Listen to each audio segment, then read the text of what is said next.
Assalamualaikum warahmatullahi wabarakatuh.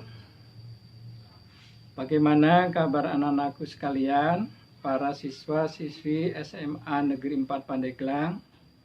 Mudah-mudahan tetap sehat, tetap semangat setelah kalian mengikuti PTS atau penilaian tengah semester. Mudah-mudahan hasilnya memuaskan semua, amin. Anak-anakku sekalian, alhamdulillah kita berjumpa lagi pada pembelajaran seperti biasa yang nanti akan disajikan lewat video pembelajaran. Pada kesempatan ini kita akan membahas bab yang kedua, yaitu statistika untuk kelas 12 IPA. Pada pembahasan yang pertama, KD atau kompetensi dasarnya adalah menentukan dan menganalisis ukuran pemusatan dan penyebaran data yang disajikan dalam bentuk daftar distribusi frekuensi, ya, baik tunggal maupun kelompok. Nah, seperti biasa, sebelum kita memulai, kita awali dulu dengan basmalah bersama-sama. Bismillahirrahmanirrahim. Selanjutnya, mari kita ikuti pembelajaran berikut ini. Anak-anakku sekalian, mari kita bahas bab yang kedua, yaitu statistika.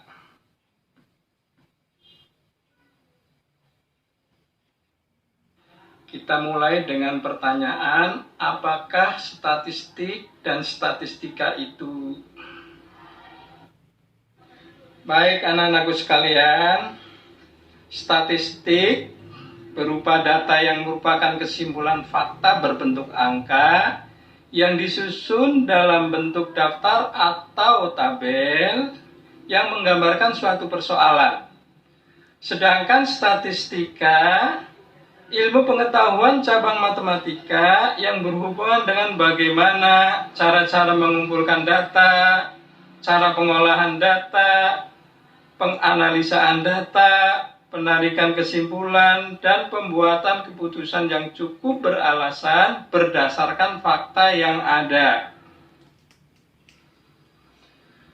Anak-anakku sekalian, berdasarkan kegiatannya ada dua macam statistika, yaitu yang pertama statistika deskriptif atau statistika deduktif.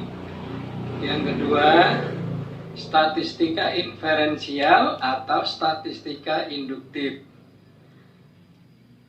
Statistika deskriptif atau deduktif inilah nanti yang akan kita pelajari bersama. Statistika deskriptif atau deduktif adalah statistika yang menggambarkan kegiatan berupa pengumpulan data, penyusunan data, pengolahan data, dan penyajian data dalam bentuk tabel, grafik, ataupun diagram, agar memberikan gambaran yang teratur, ringkas, dan jelas menggambarkan suatu keadaan atau peristiwa. Jadi statistika deduktif hanya menggambarkan dan menganalisa kelompok data yang diberikan tanpa penarikan kesimpulan mengenai kelompok data yang lebih besar.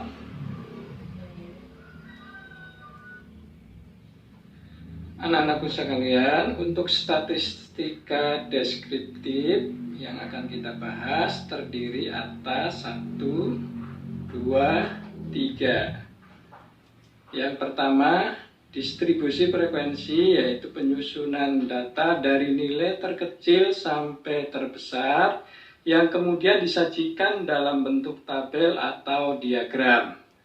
Kemudian yang kedua, ukuran pemusatan data yang terdiri dari rata-rata hitung, rata-rata harmonis, rata-rata geometris, ukuran letak, median, dan modus.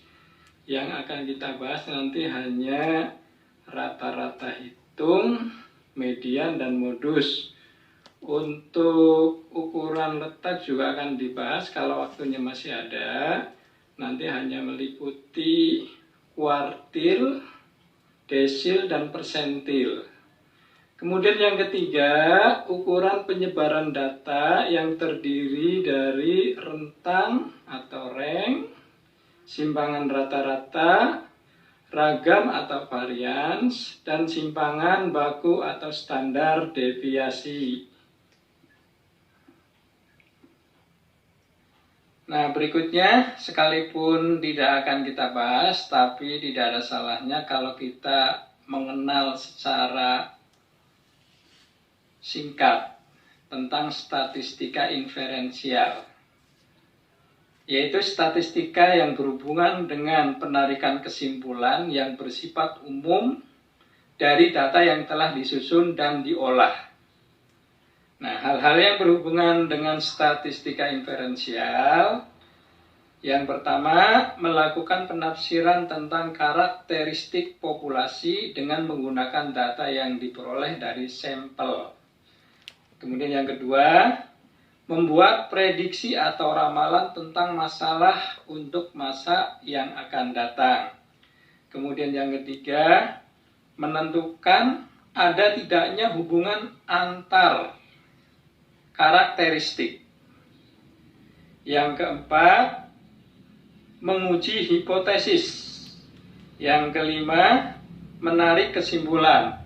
Nah, untuk statistika inferensial ini nanti biasanya akan ketemu ketika kalian membuat skripsi ataupun tesis ataupun disertasi, yang mudah-mudahan nyampe ya ke arah itu.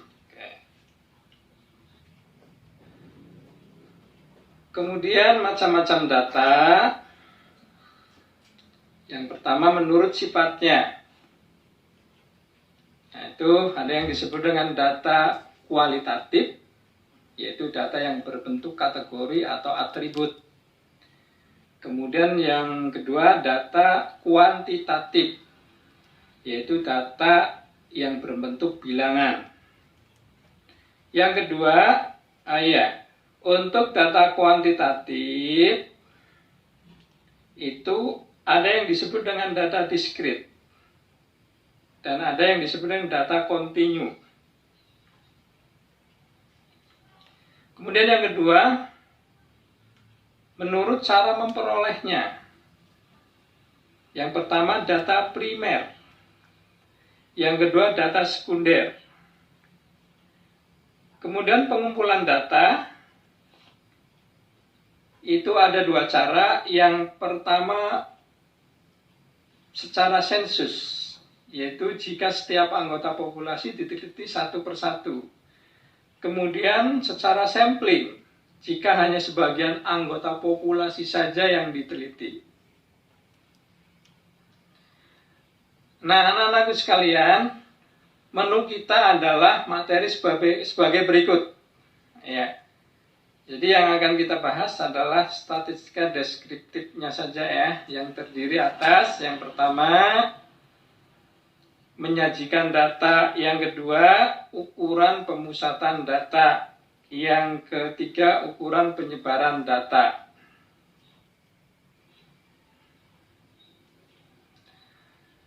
Nah, kita mulai dengan konsep peta agar mudah kita meraba-raba apa aja yang akan kita bahas. Ya, peta konsepnya kita mulai dari yang teratas adalah data. Jadi kita akan mengolah data ya.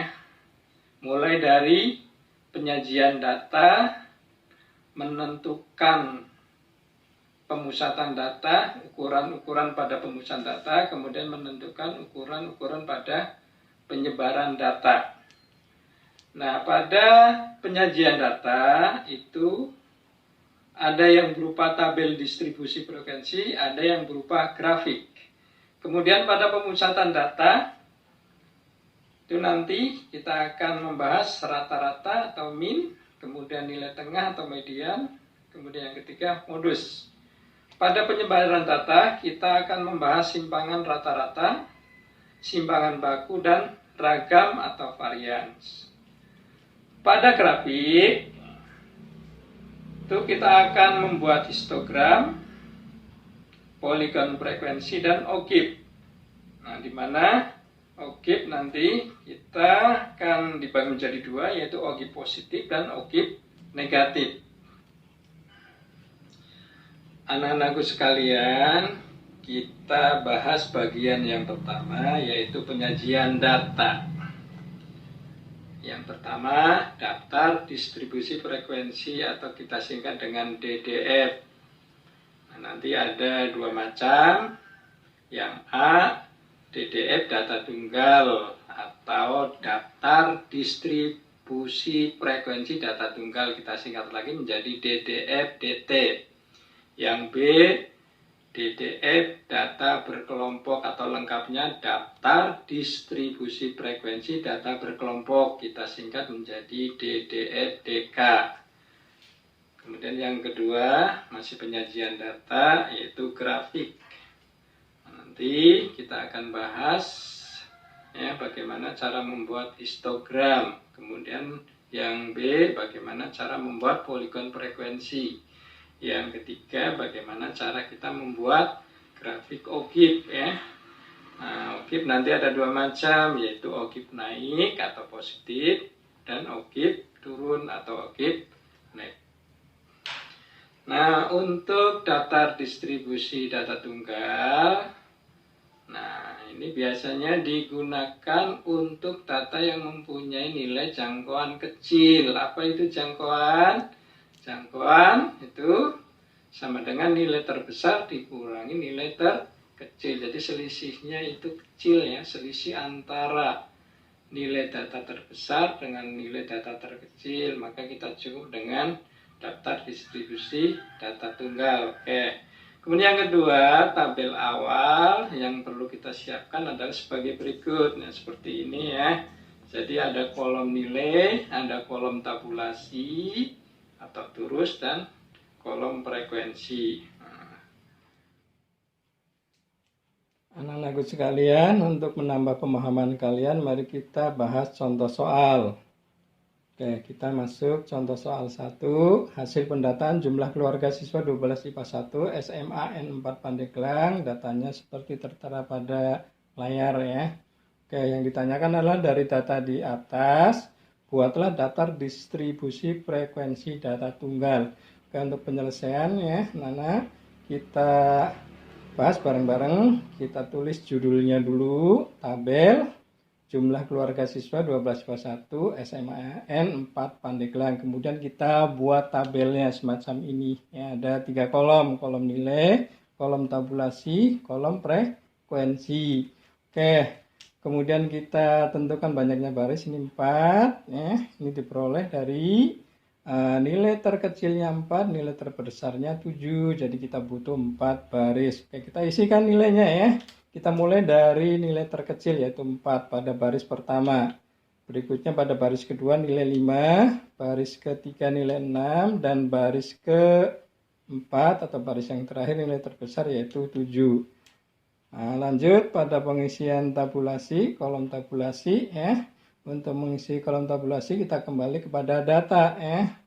Kita pada data, kita mulai dari baris yang pertama. Kita mulai dari 4 berarti masuk pada tabulasi nilai 4. Ya, semacam ini ya, untuk menghindari penghitungan ulang ya. 4 kita coret. Berikutnya 5 masuk pada tabulasi 5. 5-nya kita coret.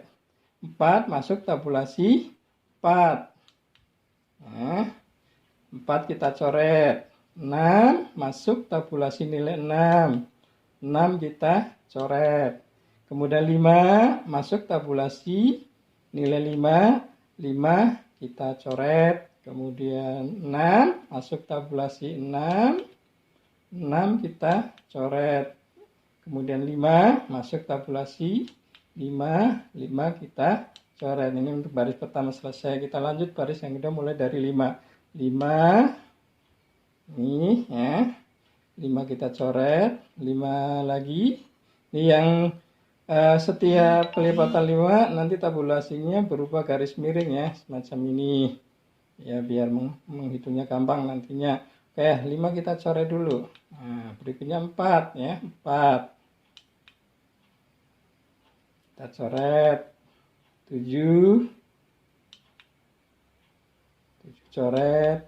5. 5 kita coret. 4. 4 kita coret. 5. Masuk ke di sini. 5 kita coret. Nah, baris yang ketiga sekarang. 6 masuk sini. 6 kita coret. 4 masuk sini. Nah, garis miring ya. 4 kita coret. 5 masuk sini. 5 kita coret. 5 lagi masuk sini. 5 kita coret. 5 lagi masuk sini berupa garis miring ya. Oke. 5 kita coret. 5 lagi masuk sini. 5 kita coret. 4 masuk ke sini. Nah, ini 4 kita coret. Berikutnya baris yang keempat. 6 masuk sini. 6 kita coret. Berikutnya 5 masuk sini. 5 kita coret. 6 masuk sini. Udah yang kelimanya berarti garis miring ya. 6 kita coret. 7 masuk sini. 7 kita coret. Kemudian 6 masuk sini ya. 6 kita coret. 6 lagi masuk sini ya. 6 kita coret. 6 masuk sini. 6 kita coret. Kemudian baris yang terakhir 5 masuk sini. Oke, 5 kita coret. 6 masuk sini. 6 kita coret. 6 berikutnya 6 ini masuk sini. Oke, 6 kita coret. 5 masuk sini. 5 kita coret. Nah, 7 masuk sini. 7 kita coret. Yang terakhir 4 masuk sini ya. Ini. Oke, 4 kita coret. Nah, dengan selesainya pembuatan tabulasi, kita menentukan frekuensinya. Untuk bentuk frekuensi ini kita lihat tabulasi dari masing-masing nilai. Untuk 4 ini ada 5 ditambah 2 berarti 7. Nah, untuk 5 tambah 5 tambah 4 berarti 14. Untuk 6 nilai 6, 5 ditambah 5 berarti 10. Yang terakhir 7, ini ada 3 berarti frekuensinya 3. Oke, kita lanjutkan contoh 2, hasil pendataan jumlah keluarga siswa kelas 12 IPA 5 SMAN Pandeglang. Datanya seperti tertera pada layar ini ya. Pertanyaan sama, itu membuat daftar distribusi frekuensi data tunggal. Kita bahas bareng-bareng ya, karena tadi di contoh 1 sudah kita laksanakan ya. Kita langsung saja membuat judulnya, kemudian tabelnya sama ya. Ini ada 1, 2, 3, 4, 6 karena nilai terkecilnya 2, nilai terbesarnya 8, jadi kita butuh 6 baris. Jadi disesuaikan dengan nilai terkecil, nilai terbesarnya selisihnya ya. Oke, nah, kita mulai dari baris yang pertama. Baris pertama 2. Oh iya, ini untuk nilai 3 nggak ada ya. Nilai 3 berarti nanti baris yang kedua langsung loncat 4 ya. Baris ketiganya 5, keempatnya 6, kelimanya 7, dan yang terakhir baris ke-6-nya adalah 8. Jadi karena nilai 3 tidak ada ya, maka baris 3 tidak perlu. Kita langsung isi tabulasi ya. Baris pertama 4 coret, 8 coret, 5 coret, 2 coret, 5 coret, 5 coret 4, coret baris yang kedua 4, coret 5, coret 5 lagi, 5-nya coret 4, 4 coret 6, coret 4, garis miring ya, 4 kita coret 7, 7 kita coret, berikutnya baris yang ketiga 6, coret 5, 5-nya coret 5 lagi, 5 kita coret 5, 5 kita coret 7, nih ya, 7 kita coret 4, 4 kita coret 5, 5 kita coret 7, coret 6, 6 coret 4, 4 kita coret 4 lagi, 4 kita coret 5, garis miring, 5 kita coret 5, 5 kita coret 6, 6 kita coret 7, 7 kita coret 4, 4 kita coret 7, garis miring, 7 kita coret 6, 6 garis miring ya. 6 kita coret, yang terakhir 5. Oke, kita langsung ke frekuensi. Untuk nilai 2 1, nilai 4 9, nilai 5 12, nilai 6 5, nilai 7 5, dan nilai 8 1.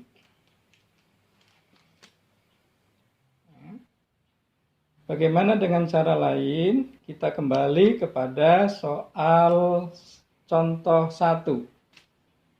Soal contoh 1, dalam penyelesaian kita cukup menuliskan judul, tabel jumlah keluarga siswa 12 IPA 1 SMAN 4 Pandeglang.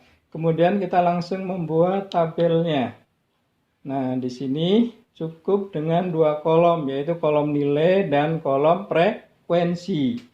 Oke, kita tentukan nilai-nilainya ya, dari baris pertama, kedua, ketiga, keempat. Nilai terendahnya adalah 4, tertingginya adalah 7. Berarti baris pertama 4 sama ya, 5, 6, 7. Langsung kita mengisi kolom frekuensi. Untuk mengisi kolom frekuensi dari masing-masing nilai, kita cukup dengan membilang. Membilang data yang ada di layar ini. Nah, baiklah, kita mulai membilang dari baris pertama untuk nilai 4. Ya, 1, 2, 3, 4, 5, 6, 7. Jadi nilai 4 frekuensinya adalah 7. Lanjut ke nilai 5. Kita mulai dari baris pertama. 1, 2, 3, 4, 5, 6, 7, 8, 9, 10, 11, 12, 13, 14. Jadi nilai 5 ada 14 atau frekuensinya 14. Untuk nilai 6, 1, 2, 3, 4, 5, 6, 7, 8, 9, 10. Jadi nilai 6 frekuensinya adalah 10. Yang terakhir untuk nilai 7. Ya, baris pertama tidak ada, baris kedua 1, baris ketiga tidak ada, 2, 3. Jadi nilai 7 frekuensinya 3. Oke anak-anak sekalian, kita coba lagi untuk contoh yang kedua. Ya, langsung kita tulis judulnya, yaitu tabel jumlah keluarga siswa 12 IPA 5 SMAN 4 Pandeglang. Langsung membuat tabelnya, 2 kolom, kolom nilai dan kolom frekuensi, ada 6 baris. Oke, nilai terendahnya 2, nilai 3 tidak ada ya, jadi langsung loncat 4, 4, 5, 6, 7, 8. Langsung untuk frekuensi pada nilai 2. Kita membilang dari baris yang pertama. 1. Baris kedua tidak ada, baris ketiga tidak ada, baris keempat tidak ada, baris kelima tidak ada. Jadi hanya ada di baris pertama. Jadi frekuensi dari 2 adalah 1. Kemudian untuk nilai 4. 1, 2, 3, 4, 5, 6, 7, 8, 9. Jadi nilai 4-nya frekuensinya adalah 9. Untuk nilai 5. 1, 2, 3, 4, 5, 6, 7, 8, 9. 10, 11, 12. Jadi nilai 5 frekuensinya 12. Untuk nilai 6. Baris pertama tidak ada. Baris kedua. 1, 2, 3, 4, 5. Jadi nilai 6 frekuensinya 5. Untuk nilai 7. Baris pertama tidak ada. Baris kedua. 1, 2, 3, 4, 5. Jadi nilai 7-nya frekuensinya 5. Terakhir untuk nilai 8. Pada baris pertama. 1,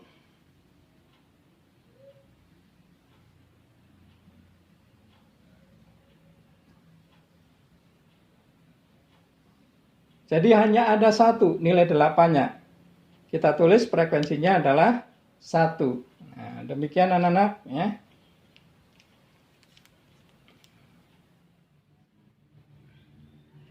Anak-anakku sekalian, dengan selesainya pembahasan contoh soal, untuk sementara pembelajaran kali ini selesai dulu. Dan untuk pembelajaran berikutnya akan dibahas penyajian daftar distribusi frekuensi data berkelompok. Dan seperti biasa, untuk tugas-tugasnya akan disampaikan pada Google Classroom pada kelas masing-masing. Dan sebagai penutup, mari kita akhiri dengan hamdalah bersama-sama. Alhamdulillahirabbil alamin. Dari Bapak cukup sekian. Wassalamualaikum warahmatullahi wabarakatuh.